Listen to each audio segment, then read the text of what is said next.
ಅಪ್ಪಯ್ಯ ಇದೇ ಜಾಗದಲ್ಲಿ ಎಂತಕ್ಕೆ ಮಾಯ ಆದದ್ದು? ಬಂದದ್ ಸ್ವಲ್ಪ ತಡ ಆಯ್ತಾ ಅಂತ ಅಲ್ಲ. ಈಶ್ವರ ದೇವ್ರು ಇಲ್ಲಿಗೆ ಬಂದಿದ್ರ? ಇದೇ ನಮ್ಮ ಮೂಲ ಮಗ.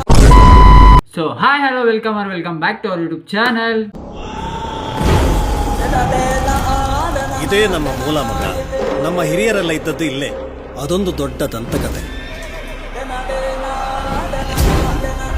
ಸೊ ಗೈಸ್, ಇವತ್ತು ನಾನು ಮಾತಾಡ್ತಿರೋದು ಕಾಂತಾರ ಚಾಪ್ಟರ್ 1 ಟ್ರೇಲರ್ನ ಬಗ್ಗೆ.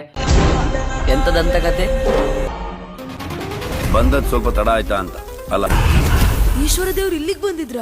ಟ್ರೇಲರ್ ಅಲ್ಲಿ ಏನೇನಿದೆ, ಯಾವ ತರ ಇದೆ, ಯಾವ ತರ ಮೇಕಿಂಗ್ ಮಾಡಿದ್ದಾರೆ, ಪ್ರತಿಯೊಂದನ್ನು ಈ ವಿಡಿಯೋದಲ್ಲಿ ಮಾತಾಡೋಣ. Let's go. ಅಪ್ಪಯ್ಯ ಇದೇ ಜಾಗದಲ್ಲಿ ಎಂತಕ್ಕೆ ಮಾಯ ಆದದ್ದು?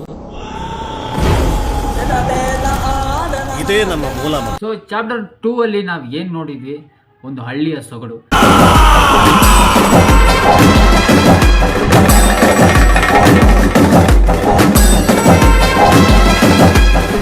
ಒಂದು ಹಳ್ಳಿಯ ಕಲಾಕೃತಿಗಳು, ಒಂದು ಹಳ್ಳಿಯ ಪಾತ್ರಗಳು, ಹಳ್ಳಿಯಲ್ಲಿರುವಂತಹ ಒಬ್ಬ ವ್ಯಕ್ತಿ ತನ್ನ ಜೀವನ ಯಾವ ರೀತಿ ನಡೆಸ್ತಿರ್ತಾನೆ. ಆ ನಡೆಸ್ತಿರ್ಬೇಕಾದ್ರೆ ಒಂದು ಪ್ರೀತಿ ಅವನ ಜೀವನದಲ್ಲಿ ಯಾವ ರೀತಿ ಎಂಟ್ರಿ ಆಗುತ್ತೆ. ಅಲ್ಲಿಂದ ಆ ಊರಿನವರ ಜೊತೆಗೆ ಆ ವ್ಯಕ್ತಿಯ ಬಾಂಧವ್ಯ ಹೇಗಿರುತ್ತೆ. ಈಗ ಗಂಧೆಗೆ ಇಳಿಯುತ್ತಿರುವಂತಹ ಕೋಣಗಳು ಕಾಡುಬೆಟ್ಟು ಶಿವಣ್ಣನವರು. ಶೋಕಿ ಇಗಳೇ ಶೋಕಿ ಅಂತ ಜಾಗ ಮುಟ್ಟಿ ನೋಡ. ಅದಾದ ಮೇಲೆ ಪ್ರೀತಿಯ ಒಂದು ರೂಪ ಯಾವ ರೀತಿ ಮೂಡ್ ಬರುತ್ತೆ. ಅದಾದ ಮೇಲೆ ಕೆಲವೊಂದು ವಿಷಯಗಳನ್ನ ಹಂಚಂಚಾಗಿ ಹೇಳ್ಕೊಂತ ಬರ್ತಾರೆ. ದೈವದ ಬಗ್ಗೆ,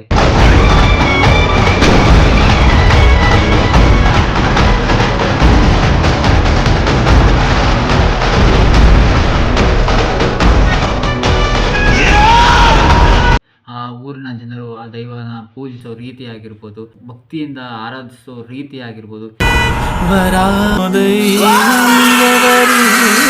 ಇದನ್ನೆಲ್ಲ ತೋರ್ಸ್ಕೊಂತ ಬರ್ತಾರೆ. ದೈವಕ್ಕೆ ಯಾರಾದರೂ ಅಡ್ಡ ಬಂದಾಗ, ಆ ದೈವದ ಆರಾಧನೆಗೆ ಯಾರಾದರೂ ಅಡ್ಡ ಮಾಡಿದಾಗ, ಯಾರಾದರೂ ತೊಂದರೆ ಮಾಡಿದಾಗ ಊರಿನ ಯಾವ ರೀತಿ ಅದನ್ನು ಎದುರಿಸ್ತಾರೆ. ಗೊತ್ತಾಗ್ತಾ ಇಲ್ವಾ ನಿಮ್ಗೆ? ಶೋಕಿ ಹಾಗಾದ ಪ್ರಾಣಿ ಪಕ್ಷಿಗಳು ನಿಮ್ಮ ಹತ್ರ ಕಂಪ್ಲೇಂಟ್ ಮಾಡಿದ್ವಾ? ಅದರಲ್ಲಿ ಒಮ್ಮೆ ಹೋಗ್ಬೇಕು. ಆ ಊರಿಗೆ ದೈವ ಯಾವ ರೀತಿ ಕಾಪಾಡ್ತು ಅನ್ನೋದನ್ನ ನಾವು ಪಾರ್ಟ್ 2 ಅಲ್ಲಿ ನೋಡ್ದಾಯಿತು. ಈಗ ಪಾರ್ಟ್ 1ಗೆ ಬಂದರೆ, ಅಪ್ಪಯ್ಯ ಇದೇ ಜಾಗದಲ್ಲಿ ಎಂತಕ್ಕೆ ಮಾಯ ಆದದ್ದು? ನಾನು ಟ್ರೈಲರ್ ನೋಡಿದ ತಕ್ಷಣ ನನಗೆ ಮಾತಾಡಬೇಕಂತ ಏನಕ್ಕೆ ಅನಿಸ್ತು ಅಂತಂದರೆ, ಟ್ರೈಲರ್ನ ಮೇಕಿಂಗು, ಆ ವಿಜುವಲ್ಸು, ವಾವ್ ಸಕ್ಕತ್ತಾಗಿದೆ ಗುರು. ನಮ್ಮ ಹಿರಿಯರೆಲ್ಲ ಇದ್ದದ್ದು ಇಲ್ಲೇ. ನನಗಂತೂ ತುಂಬ ಖುಷಿ ಆಯಿತು.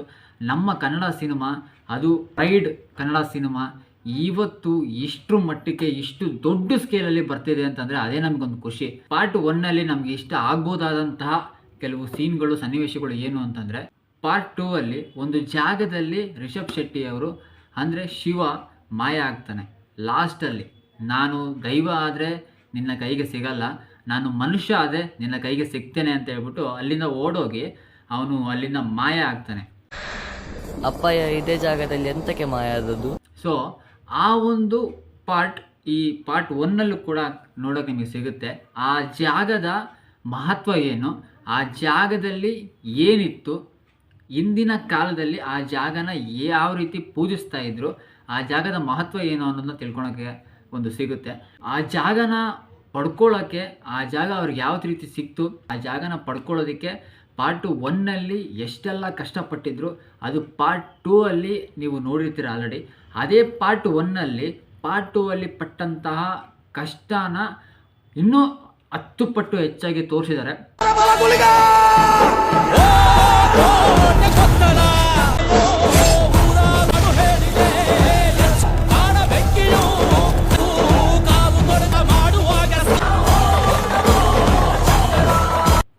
ಸೊ ಸಿನಿಮಾ ನೋಡೋದಕ್ಕೆ ನಾನಂತೂ ತುಂಬ ಇಂಟ್ರೆಸ್ಟ್ ಆಗಿದ್ದೀನಿ.